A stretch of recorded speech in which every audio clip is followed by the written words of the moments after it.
নমস্কার, আমি মঞ্জু ভট্টাচার্য।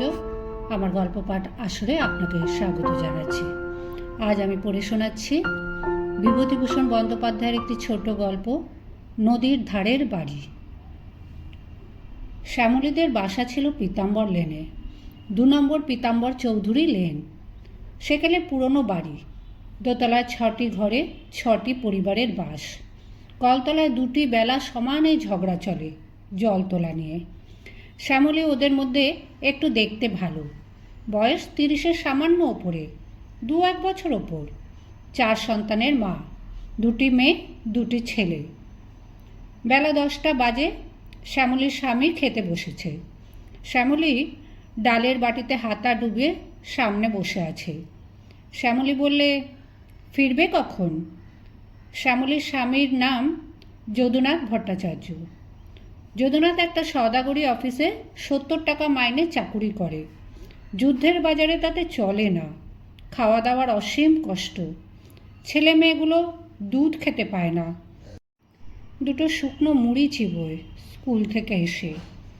যদুনাথ বললে, ফিরতে 7টার পরে। আর একটা বাড়ি দেখো, বুঝলে? সে তো বুঝলাম, বাড়ি মিলছে কই? খুঁজতে কি কম করছি? এ বাড়িতে আর টেকা যায় না। কালো ঝগড়া হয়েছিল? কবে না হয়। বিশেষ গিন্নির সঙ্গে মতির মার ঝগড়া কালো খুব। অভয়ের সঙ্গে রামবাবুর বউয়ের ঝগড়া জল তোলা নিয়ে। তা আবার কি নিয়ে? ও তো রোজকার ঘটনা, লেগেই আছে। রোজ রোজ এই ইতরুমি আর ভালো লাগে না, অসহ্য হয়ে উঠেছে। যদুনাথ চলে গেল। শ্যামলীর ছেলেমেয়েরা খেয়ে দিয়ে স্কুলে চলে গিয়েছিল। ছেলে 2টি বড়, তারা হাই স্কুলে পড়ে। মেয়ে 2টি পড়ে মোড়ের কর্পোরেশন স্কুলে। ছোট রান্নাঘর, একটি লোক কায়ক ক্লেশে বসে 2টি আহার করতে পারে। আজ 9টি বছর এই বাসায়। বড় মেয়ে লীলার বয়স। এই বাসাতেই লীলার আতুর হয়েছিল। রান্নাঘরের সামনে খোলা ড্রেনে তরকারির খোসা, প্যান, শাকের ডাঁটা, চিংড়ি মাছের খোসা জমে দুর্গন্ধ বার হচ্ছে। এই দুর্গন্ধ আর এই কুশ্রী দৃশ্য আজ 9 বছর ধরে সহ্য করতে করতে নাক অসাড় হয়ে গিয়েছে। এখন আর দুর্গন্ধকে দুর্গন্ধ বলে মনেই হয় না। বিনা ওপরের তলার মনোরঞ্জনবাবুর মেয়ে, সে শ্যামলীকে ভালোবাসে। কাজ ঘেঁষে দাঁড়িয়ে বললে, কাকিমা কি রাঁধলে? মুসুরির ডাল আর চচ্চড়ি। মাছ আনেননি কাকাবাবু? না, 2 টাকা চিংড়ি মাছের শের, মাছ আর কি কেনবার জো আছে? উনি গিয়ে ফিরে এলেন।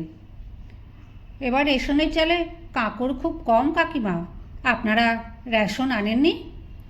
বুধবার আসবে রেশন, এখনও আনা হয়নি। তোমার কাকা যেতে সময় পাননি। বিকেলে কলে জল আসতেই ওপরে ভাড়াটে গিন্নিরা বড় এক বালতি ঘড়া বসিয়ে দিলেন কলের মুখে। একজন একটা তুলে নিয়ে যায় তো আর একজন একটা বসায়। এই জন্যে চৌবাচ্চায় মোটে কয়েক ইঞ্চির বেশি জল জমতে পায় না। গা ধোবার কী কষ্ট বিকেলে! এই গুমট গরমে স্নিগ্ধ জলে স্নান করতে পারলে কি আনন্দই পাওয়া যেত, কিন্তু তা হওয়ার জো নেই। একজন ছোবড়া আর সাবান নিয়ে নামবে ওপর থেকে, আধ ঘন্টা ধরে থাকবে। প্রথমে নামবে অভয়া, তারপর নামবে মতির দিদি। এরা দুজনেই ভীষণ ঝগড়াটে। যতক্ষণ তারা কলতলায় গা ধোবে ততক্ষণ কলে 1 ঘটি জল কারো নেবার জো নেই, তাহলেই বাঁধবে ধুমধুমার ঝগড়া। অভয়া বাঙাল দেশের মেয়ে, বেশ সুন্দরী ও স্বাস্থ্যবতী। শ্যামলীকে ডেকে বললে, ও দিদি কি হচ্ছে? কুটনো কুটছি ভাই। কি কুটনো? ঝিঙে আর ঢ্যাঁড়স। আলু তো 12 আনা সের উঠেছে, আমাদের সাধ্যিতে কুলোলে তো কিনবো। রেশন এসেছে? না ভাই, বুধবারে আসবে। আমায় 8 পোয়া চিনি দিতে পারবে দিদি তোমাদের রেশন থেকে? আসুক আগে, দেখব এখন। এদের মধ্যে সবাই সমান অবস্থার মানুষ, কেরানির বউ। পরস্পরের সঙ্গে ঝগড়া দ্বন্দ্ব করে এদের দিন কাটে। পান থেকে চুন খসলেই আর নিস্তার নেই। বিশ্বাসগিন্নি দলের মোড়ল, ওপরের ভাড়াটেদের সর্দার। তিনি সকলের হয়ে ঝগড়া করতে এগিয়ে আসেন। তাঁর সর্দারিতে ওপরের মেয়েরা কোমর বাঁধে। তাদের মধ্যে একজন হচ্ছেন এই অভয়া। দেখতে সুন্দরী হলে কি হবে, যেমনই স্বার্থপর তেমনই কুটিল মন। এই যে বললে চিনি দিতে হবে, না বললে আর রক্ষা আছে? কোন কালে এক বাটি নুন ধার দিয়েছিল সেই ঘটনার উল্লেখ করে খোঁটা দিয়ে বলবে বরিশালের টানে, আমরা কি কোনোদিন কিছু কাউকে দিই নাই কি? সময়ে অসময়ে নুন রে তেল রে, তা নিয়ে মনে থাকবে কেন? ঘোর কলিজে, কাজের সময় কাজই, কাজ ফুরালে পাজি। আচ্ছা, আমারও কি আর কখনো কাজে লাগবো না তখন যেন, ইত্যাদি। এই বাসাটাতে কি গুমোট গরম, দক্ষিণ দিক চাপা, এতটুকু হাওয়া আসে না, প্রাণ আই ঠাই করে গরমে। আজ 9 বছর কষ্টভোগ চলছে এই ঝগড়ার আবহাওয়ায়। আর এই দারুণ স্থানাভাব, সকলের উপরে এই অপরিষ্কার নোংরা পরিবেশ, সবাই সমান অশিক্ষিতা। ভালো বললেও এ বাড়িতে মন্দ হয়। সেদিন অপরাধের মধ্যে ও শশীবাবুর স্ত্রীকে বলেছিল, দিদি চিংড়ি মাছের খোসাগুলো একেবারে সামনেই ফেললেন, কলতলায় সকলেরই যেতে আসতে হয়, সকলেরই তো অসুবিধে। আর যাবি কোথায়? শশীবাবুর বউ চিৎকার জুড়ে দিলে, আমি কি একলা ফেলি নাকি? সবাই তো ফেলে। কেনই বা না ফেলবে? ভাড়া দিয়ে সবাই বাস করে, কারো একার সম্পত্তি তো নয়। সবারই সুবিধে এখানে দেখতে হবে। যদি তাতে অসুবিধা হয় তবে গরিব ভাড়াটেদের সঙ্গে বাস করা কেন? তাহলে দোতলা বাড়ি আলাদা ভাড়া নিয়ে বালিগঞ্জে গিয়ে বাস করলেই তো হয়, ইত্যাদি। শ্যামলীও চুপ করে থাকবার মেয়ে নয়। সে বললে, দিদি কি পাগলের মতো বকছেন? আপনি চিংড়ি মাছের খোসা ফেলবেন তাতে কেউ বারণ করছে না, তবে আমারই রান্নাঘরের সামনে কেন ফেললেন? কেন আমি তা ফেলতে দেব? ফেলতে দেবে না তোমার কথা? কি তুমি এমন লাট সাহেব এইছো রে বাপু? তুমি পাগল না আমি পাগল? রান্নাঘরের বাইরের জায়গা তোমারও যা আমারও তা, তুমি বলতে আসবার কে? তা বলে পরের সুবিধা অসুবিধে যারা না দেখে তারা আবার মানুষ? তাদের আমি ঘোর অমানুষ বলি। এই পর্যন্ত গেল সাধারণ ভাবের কথা। একে ঝগড়া বলে অভিহিত করা যায় না। এরপর বাঁধল আসল ঝগড়া, যার নাম শ্যামলীও ছাড়লে না, শশীবাবুর বউও না। উভয় পক্ষে বাঁধল কুরুক্ষেত্র। তারপর কথা একদম বন্ধ হয়ে গেল দুপক্ষেই। নানা রকম শত্রুতা আরম্ভ করলেন শশীবাবুর প্রৌঢ়া স্ত্রী। ছেলে মেয়ের হাত ধরে খোলা ড্রেনে বসিয়ে দিতে লাগলেন সকালবেলা। পায়খানা থাকা সত্ত্বেও প্রায় শ্যামলীর রান্নাঘরের সামনেই। কিছু বলবার জো নেই, ওই আর এক গোলমাল। একটি মাত্র পায়খানা নিচে, মেয়ে পুরুষ তাতে যাবে। কি নোংরা করেই রাখে মাঝে মাঝে। ভোরে অন্ধকার থাকতে যদি ঘুম ভাঙে তবে কল পায়খানা ব্যবহার করা যাবে সেদিন, নয়তো বেলা 11টা, পুরুষরা সবাই আপিসে বেরিয়ে গেলে। চৌবাচ্চায় তখন 2 ইঞ্চি মাত্র জল থাকে, কোনো দিন তারও কম।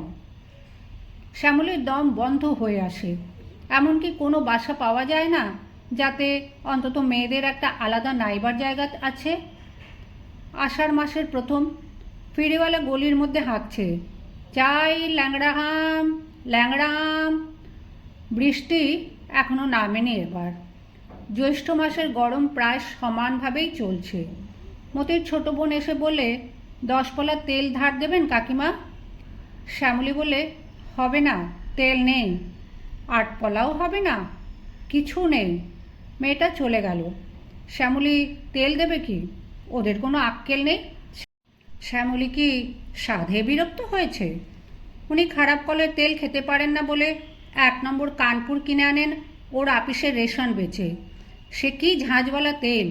মতিরা এক কৌশল ধরেছে কি, বেশ পলা সেই ভালো তেল হপ্তায় ধার নেবে, আর ধার শোধ দেবে 5 শিকে সেরের কলের তেল দিয়ে। উনি বলেন ও তেল খেলে বেরি বেরি হয়। শ্যামলীদের ফি হপ্তায় 20 পলা তেল অপব্যয় যায়। ওরা চালাক আছে, একবার নেবে 10 পলা, তারপর আর একদিন এসে 10 পলা। একসঙ্গে নেবে না, একেবারে যেন মৌরস্বী পাট্টা করে বসেছে। দেব না তেল, রোজ রোজও চালাকি খাটবে না আমার কাছে, দেখি কি হয়। কিন্তু মতির মায়ের কৌশল অন্যরকম। সে এতটুকু চটল না, আবার একবারটি হাতে এসে হাজির স্বয়ং মতির মা। ও শ্যামলী, দিয়ে দি কি ভাই একটু তেল? তেল নেই দিদি। দিতেই হবে, মাছ ভাজা হচ্ছে না, 5 পলা তেল দে।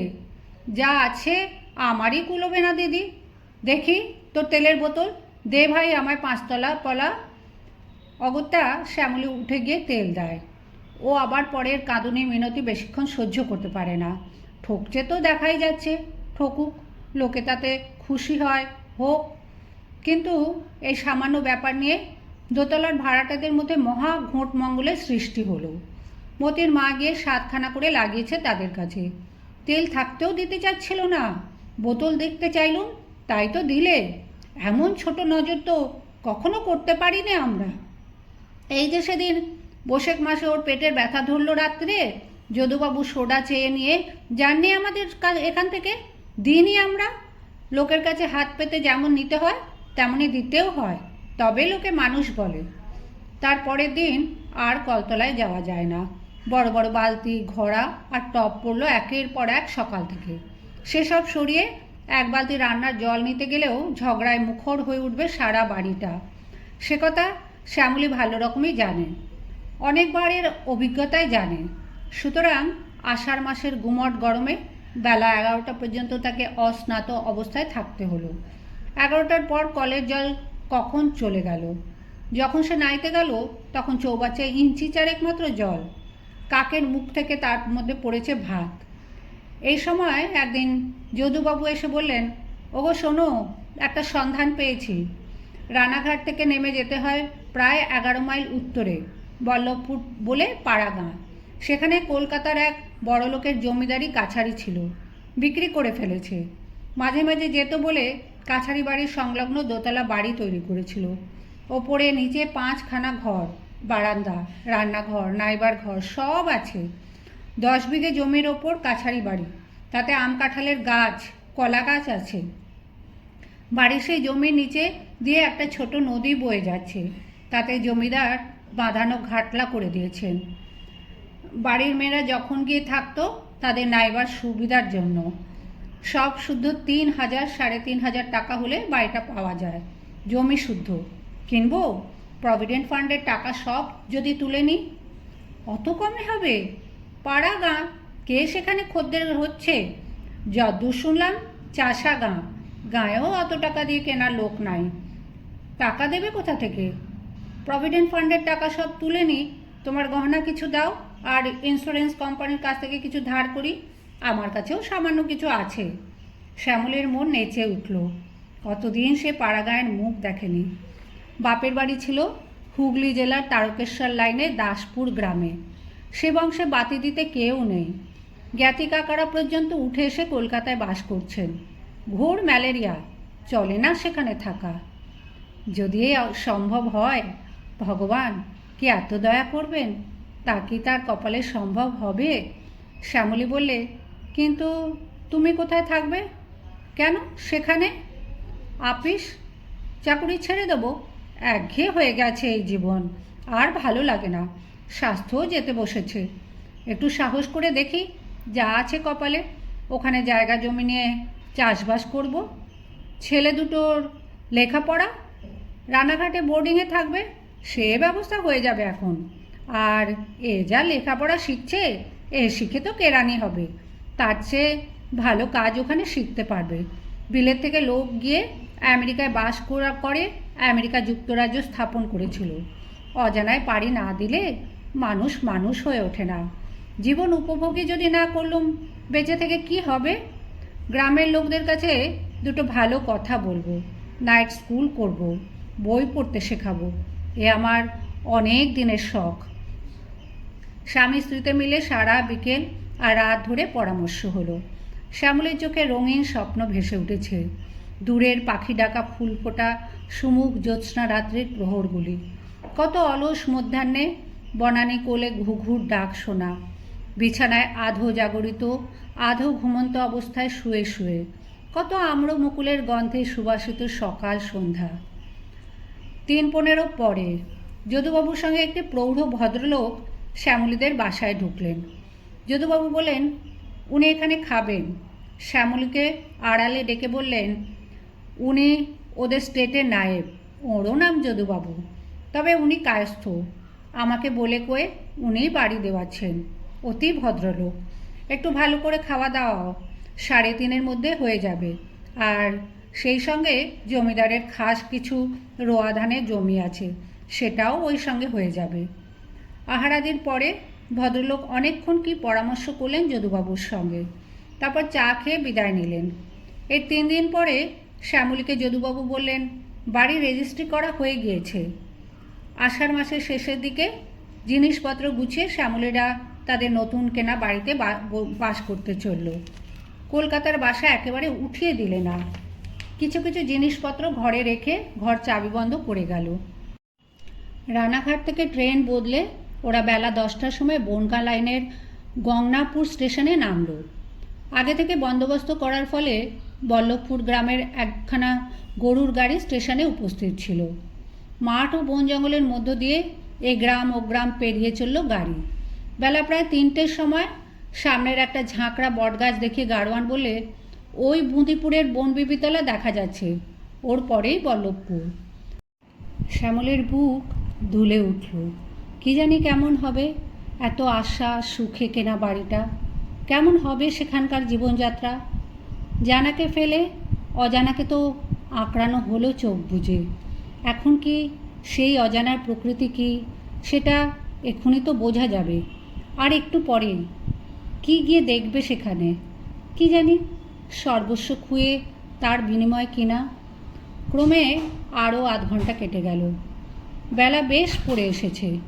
এমন সময় গাড়োয়ান বলে, এই যে বাবু, বাড়ির সামনে এসে গিয়েছি গাড়ি, নামুন মা ঠাকরুন এবার। দুরু দুরু বক্ষে শ্যামলী নামল সকলের আগে। যদুবাবু বললেন, না দেখে বাড়ি কেনা, এতগুলো টাকা, বলতে গেলে সর্বস্ব খুইয়ে এই দূর গাঁয়ে বাড়ি কেনা। তুমি আগে নেমে বাড়িতে ঢোকো, মেয়েরা ঘরে লক্ষ্মী কিনা, তুমি আগে ঢোকো।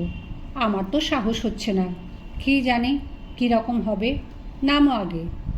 হ্যাঁ গো, বাড়ি কি পরিষ্কার করা আছে, না একগলা ধুলো আর মাকড়সার জাল আর চামচিকের বাসা, গিয়ে এখন ঝাঁটা দিতে হবে, যাবি কোথা?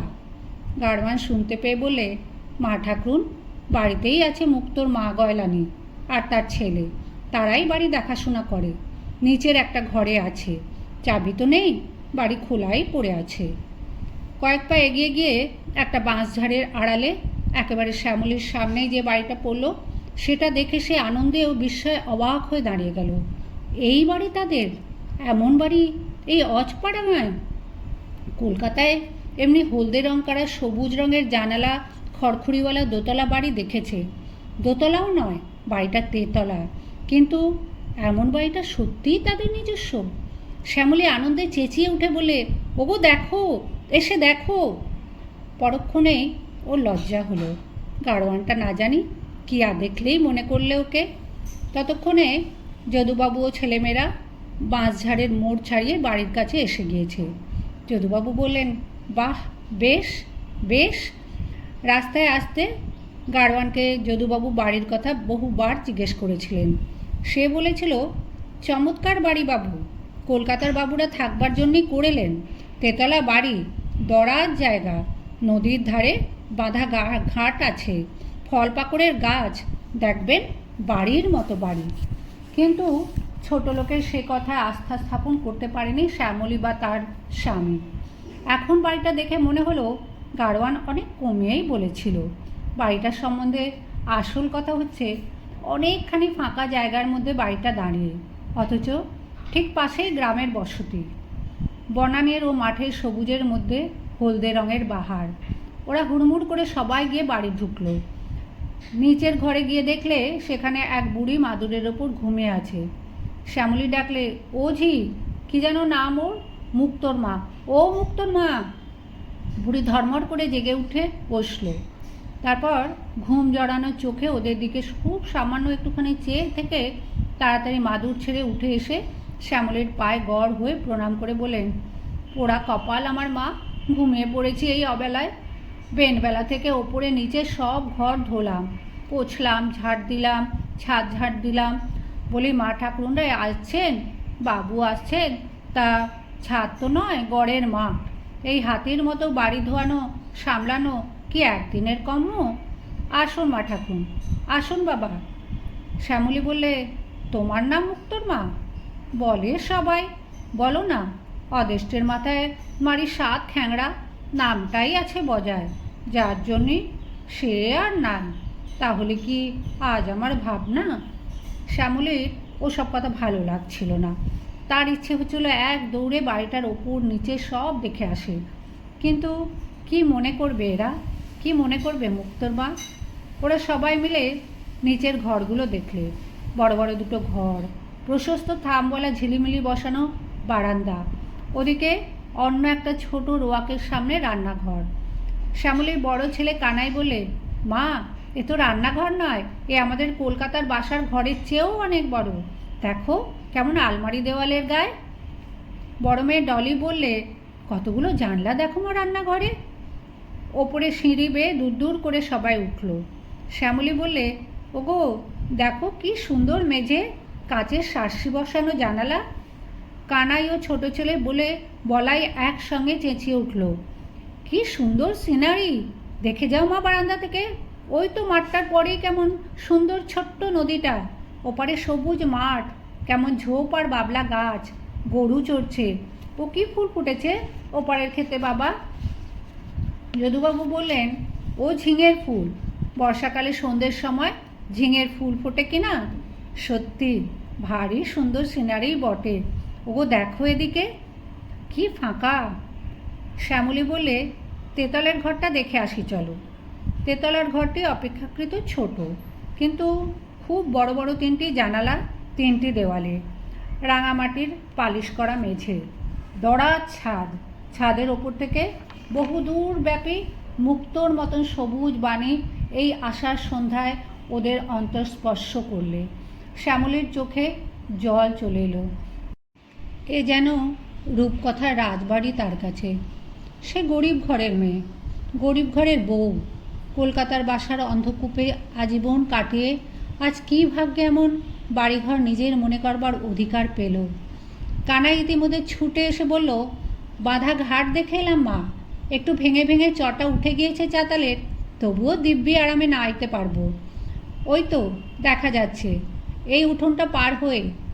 যদুবাবু বললেন, না, 3,500 টাকা নিক, জিনিসের মতো জিনিস, বাড়ির মতো বাড়ি, ছেলেপুলে নিয়ে দরার জায়গায় বাস করো। এই তো পাশেই গাঁয়ের কি পাড়া, ডাক দিলেই লোক পাবে, কোনো ভয় নেই। আমি এখানেই একটা কিছু করব। এত লোকের চলছে আর আমার চলবে না? খুব চলবে। তোমরা দাঁড়াও, জিনিসপত্র সব ওপরে নিয়ে আসি।